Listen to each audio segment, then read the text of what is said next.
Namaste, welcome back to the channel. So recently I saw a article or news where total number of BMS seats have been revealed. In India, there are about 420 plus Ayurveda colleges which cater the needs of BMS students. Now we are talking only about undergraduation.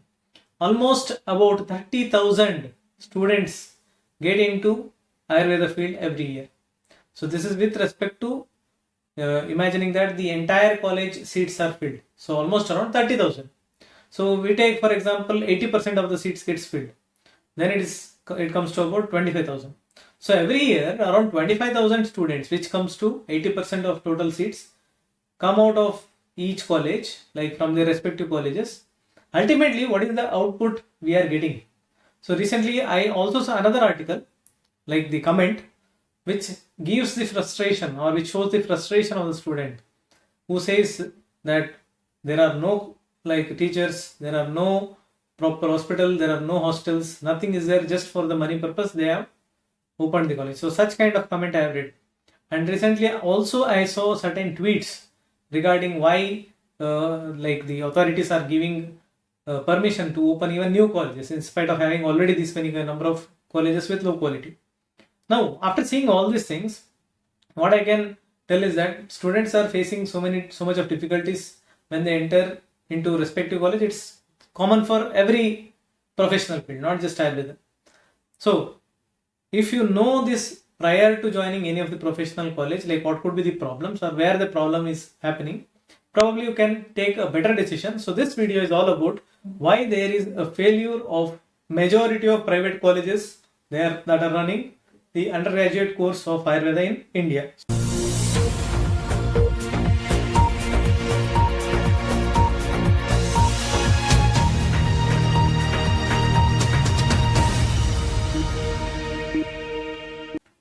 So if we consider the exact reasons, factors are multi in nature or multifactorial effect can be seen.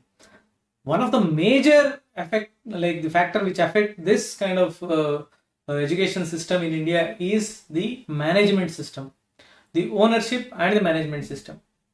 One thing you need to take care or notice, the owner or the management which has the good faith in that respective science will definitely help in the prosperity of that particular institute. Now, just because medical college fee structure is high compared to other and course duration is longer, and students who are going to enter the course are on a larger scale, just because of that, the people who are having good amount of money, say you can call them as investors, they just want to open a college and try to get as much as possible from the fees available or collected from the students, and maybe a very few percentage of that amount goes into the management system and the faculty. So rest of that will be a profitable kind of amount. So few owner or managements see this course as a business module. Of course, it is a part of business. Education system cannot be left out like it's purely not for business. No, it is wrong. Certain limit business is fine, but when it exceeds, when the business mindset exceeds the educational quality or the thinking behind the prosperity of the institute, then it's a, you can say it could be even lethal to the institute. So in the few coming years, the institute may go into the exact downward fall, and sometimes it may even close. Again, ultimately the ones who are suffering or going to suffer will be the students. So one thing, make sure whenever you are entering into any professional course, make sure the owner or the management are having some good image and they have certain good faith in that particular science. So in India right now, the successful private entrepreneurs who are running the Ayurveda colleges, you can see most of the successful ones are the one who have either followed Ayurveda in their lifestyle or who have been cured of certain diseases like chronic diseases or even certain diseases which could not be solved by other science, other contemporary science. So one or the other way they are inspired and ultimately they help the students through their institute. So that is one point, the management, bad management system. Next is in relation to the admission of students should be transparent and should be based on the merit. Now, in the management seats quota, you have two quota, one is the government quota, another one is management quota. government quota seats are filled by the respective counseling. So there are very less chances of having any you can say fraudulent activities. But in the management quota, there are few mediators who can be called as brokers, who promise the institute like, I will bring this many kind of number of students, and they will be paying you this much of fees, whatever you are demanding. You should be giving me that much amount of, like, a particular amount for one student. And ultimately the student who is entering that particular management system college, most probably he or she is not interested in that course. So basically the broker is helping the institute to get some uninterested students, and in return the student is also not going to get much from that particular management system, which means that college doesn't have that you can say quality to pull the students towards themselves. They require brokers just to fill their seats, and that is one of the major drawback. And these brokers are earning in lakhs and crores per student. They are earning almost about 1 lakh. You can imagine if they bring 100 students in 5 years, definitely you can count the number, you can multiply yourself. Next major factor is in relation to the location of these Ayurveda institutes. You can see many of the new Ayurveda colleges, especially in today's time, have been located in very remote places, because reason is obvious. The land rate and the building cost will be lower in remote locations, whereas within the city or in the major crowded area it will be on the higher side, definitely. But this is a major drawback to the students, since it is very difficult to have a commute, and students will get less number of patients just because it is far away and not that much of publicity. The patient inflow is very much less, which directly impacts a medical college. So this is one of the major reason. Next, the infrastructure. Management system always tries, what I mean is in relation to bad management system, always try to save the money. Now genuine needs, if they try to manipulate by utilizing some low quality products, then definitely again it is going to affect the education system. Obviously I need not explain any of these things, it is self-explained. Next, the management system is not directly involved with the students. The direct involvement between students and management is the faculty, and the head of the faculty will be the principal. Now usually principals in the private colleges are not having the independent power, so they are usually controlled or remote controlled by a management system. So whatever they tell, that will be told by the principal. So if you want certain proposal and that proposal needs to be accepted or not, principal doesn't have any say most of the times. He goes to the management. If they accept, then it is done. So usually management doesn't have that much of knowledge about Ayurveda, and neither they care about the needs of the students. So usually they are most worried about cost effectiveness or cost cutting. So ultimately the students will not be benefited directly by such principles. So we need such principals who can raise the issues for the students and ultimately help in the prosperity of the institute and the Ayurveda. Now the faculty. Hiring a faculty is one of the crucial time when which decides the future of that institute. Now the one who is talented and the one who may not be talented, talent in the sense who has a good opportunity to teach students through his knowledge as well as explanation, like way and convincing capacity. There is other like competitor, he may not be that much capable of explaining things as he wishes or as it is to be told to the students. But ultimately the one who takes less amount of salary will be hired. So the one with the talent usually goes back, which means the institute is left with only those faculty who are ready to accept low amount of income, or you can say salary.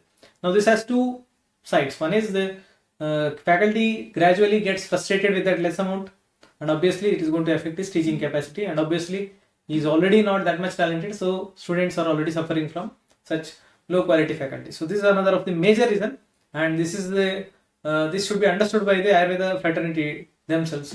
So if there is a good candidate and if he is demanding good amount or the amount which he should be taking, of course others should allow him to take. Otherwise what happens, the other person will take, he is ready for taking the same seat for a lesser salary, and definitely it is not good for the entire, you can say, science. Now the guardians, or you can say parents or guardians, whoever is taking care of the students or the children, they are also part of this chain. So sometimes most of the time students think from their point of view what should be taken in the future or not. Sometimes the students are forced to enter the college or particular course, and this is directly proportional to student getting into depression and other kind of like illogical activities, which may not make him to become as successful as he would have or she would have if they had followed their like dream. So this is one of the major, we can say, the chain where teachers and the parents should be counseled, and they should be allowed to tell their children, or guardian should be told to explain to the student regarding the entire course. Only after they agree, or if they are okay with that, then only they should be entering into the respective science.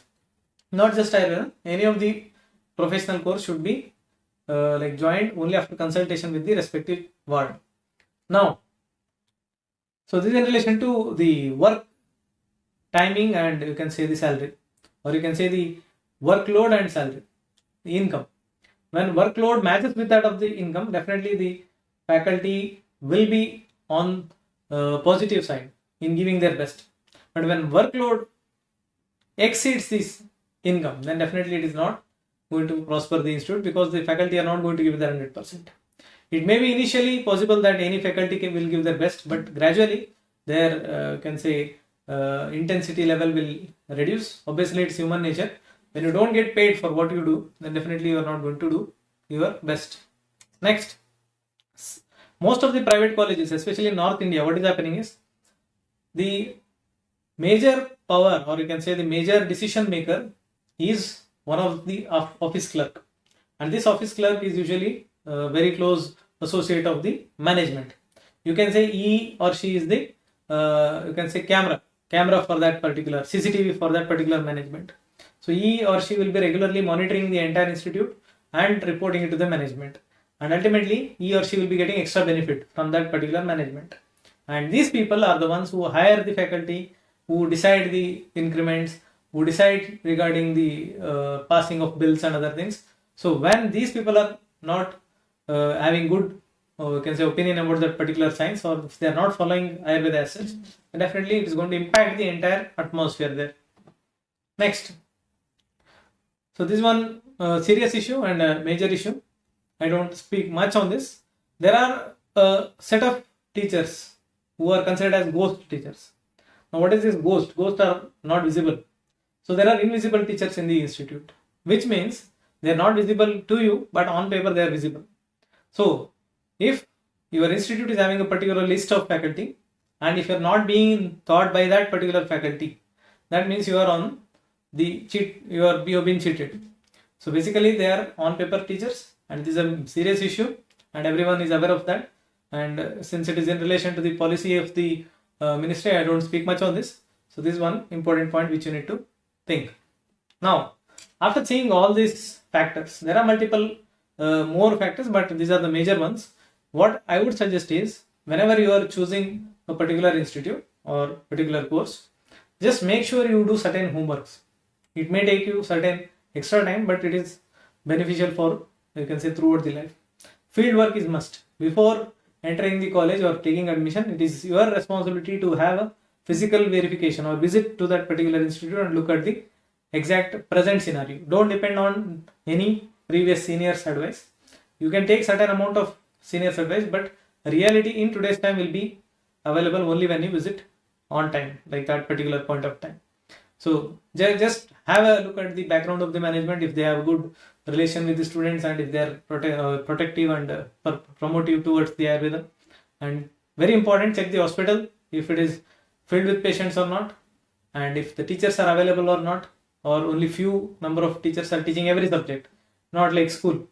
In school you might have seen third standard teacher teaches every subject. In Ayurveda it is not possible.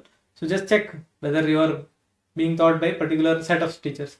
And ultimately you have to take the feedback for past experience of the students, that is from the seniors.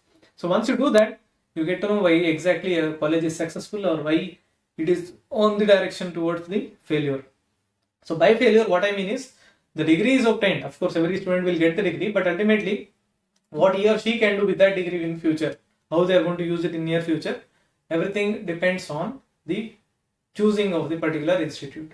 So this was in relation to the factors, and it's an educational purpose video. So until next time, thank you.